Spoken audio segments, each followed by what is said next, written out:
continue our conversation with Professor Sipho Seepe. Before we were interrupted with your connection there, Prof, maybe just continue with your thoughts around whether or not he should be re-elected as the DA leader. As I said, it's not so much about whether he should. It's a question of what chances does he stand. And when you look at John, this is somebody who comes from a provincial base in KwaZulu-Natal, and he grew within the ranks to become a leader of the DA. And he has had what you call a national profile. And with national profile means you also have more coverage. And he has come out as somebody who is more convincing, he's got a presence. And when you compare him with Mpho Phalatse, what you find in Mpho is that he has more of a provincial profile as opposed to a national profile. So John stands a better chance. And also the DA is no longer into experimenting about having a black leader. They've had black leaders, and if you listen to Helen Zille, she has said that this notion and focus on race has not worked well for the DA. So I don't think after the experimentation that had failed, they are going to try to get a black person by virtue of the person being black. I think the DA can say, we are not racist, we are non-racial. I mean, of course, that will be debated by other people, but they'll say we also had leaders who were black, but we're not going to appoint somebody because they happen to be black. But when you look at the profile of the two leaders, John, his experience and the fact that he's an incumbent, has far greater chance of being elected, even by a good margin, compared to Mpho Phalatse.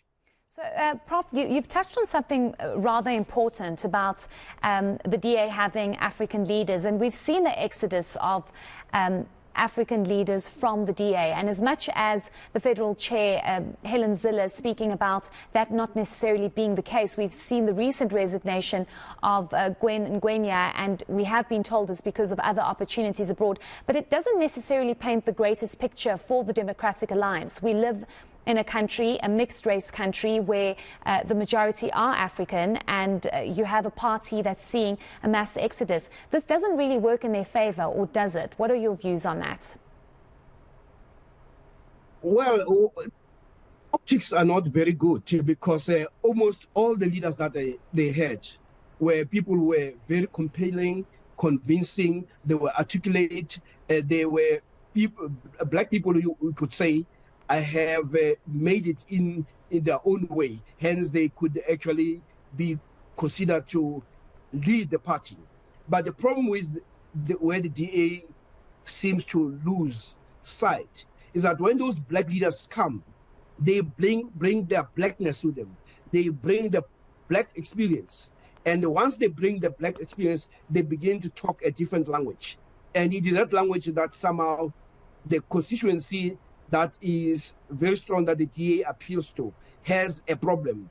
When Maimane started talking about issues of redress, that's when he began to have a serious problem. And we also saw a debate around the notion of black economic empowerment, affirmative action.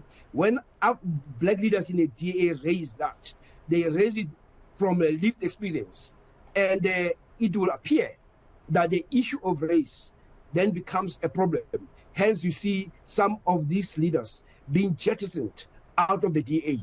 At the moment, all leaders that were very strong have really had to go for cover.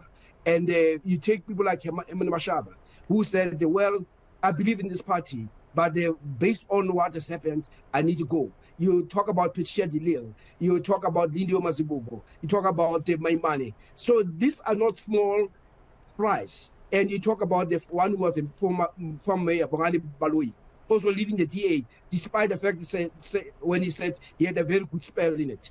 There seems to be a problem with the DA when it comes to black leadership. They have no problem in having black followership. But when it comes to leadership, that is where the challenges arise. And Mpho, in this contest, has little chance. You make a very important point about, the DA following or support when it comes to the DA leadership. I want us to speak about what the DA should be focusing on as a party to strengthen itself. We are heading into the 2024 government elections. They have been punting the fact that they are trying their very best to push the ANC, the ruling party, currently under 50%. They are very confident in their policies and their ground on their work on the ground. But what do you think the DA should be focusing on? I mean, they have many options because this country is not in the greatest state. The DA has an advantage in this at this moment because that advantage comes from the ANC. The ANC seems to be succeeding in making sure that it fails. You have a president who himself is under a serious microscope around issues of corruption, around issues of money laundering, even though he may deny all those things. But you see a party that whenever there's an opportunity to say, Mr. President, come clean, they jump to making sure that the society and the voters do not come to know what happened in Phalaphala.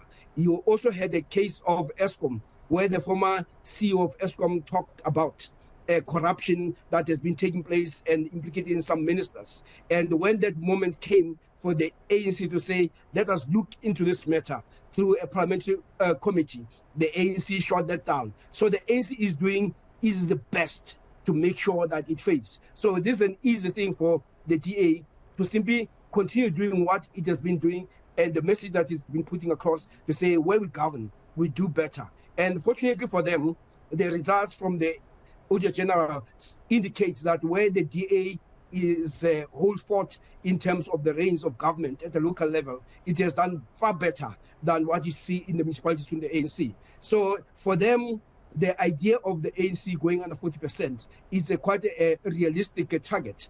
But they can rest assured that in that, they have the ANC to assist. But they also have the ANC president to assist. And as some people say, what the DA says, the president of ANC follows. So in a way, Ramaphosa is the best thing that has happened to the DA and white people in this country. We'll have to wait and see what comes out of all of this.